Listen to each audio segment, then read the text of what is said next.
We now have proposals from the presumptive Republican nominee for President of the United States to bar all Muslims from emigrating to America. Where does this stop? Do Republican officials actually agree with this? Because that's not the America we want. What do you think about that?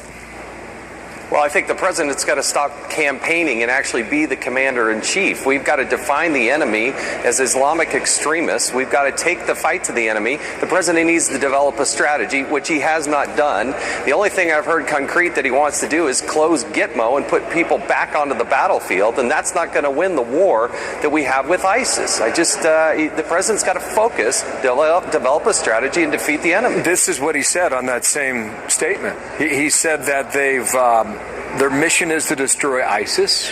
He said it's firing on all cylinders, and ISIS is losing money and they're losing ground and recruits.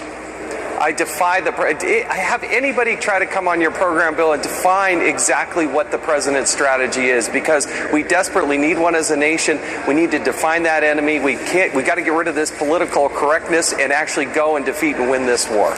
He would argue that Republicans are in the way, perhaps based on policy. When you have the President of the United States uttering the words Twitter, you know that the Commander-in-Chief is off message.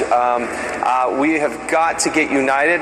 We want to defeat this enemy, but the President is not putting forward a strategy to do so. I think you said the other day he doesn't have the fire in the belly. The fire in the belly is when he's focused. That's a pretty strong charge. Just listen to the way he says it. When he starts talking about Donald Trump, when he starts talking about Republicans, you can see he gets real fired up. But when he can't even utter the words Islamic extremist, then, it's a whole different change of tune. And he gets passionate about closing Guantanamo. Really, Mr. President, you think that's going to solve the problem? No. I disagree. There was a hearing yesterday. You took a vote on the IRS Commissioner, John Koskinen. This is something you've been on for years. What is the status of that story today? Well, we did pass out of the Oversight Committee a censure of the IRS Commissioner, Mr. Koskinen. We believe he should be resigned. If not, he should be fired. And we believe, as a sense of Congress, that he should lose his pension along the way. You can't come to Congress, provide false testimony. You can't come to Congress and tell us that you're taking care of this situation at the IRS and not follow through on that. And you certainly, when you have a subpoena, you have to follow through on that subpoena. It's not an optional exercise. So he needs to go if the IRS is going to get back on track. You want him to resign. I don't think that's going to happen. You want him censured?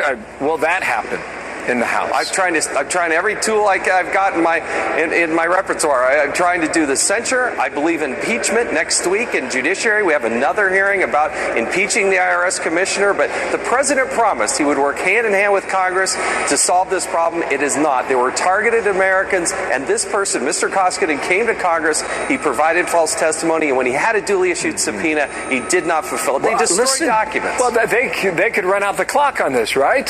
I mean, you've got 7 months right now, and if you get to January of next year, does this story just wither away?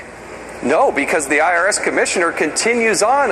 When President Obama leaves, the IRS Commissioner is still there because he was confirmed all the way through the end of 2017. Jason Chaffetz, thank you. The vote yesterday, and we'll see what happens now. Thank you for your time there. Live on Capitol Hill, that's the Utah Republican with us today. Thanks.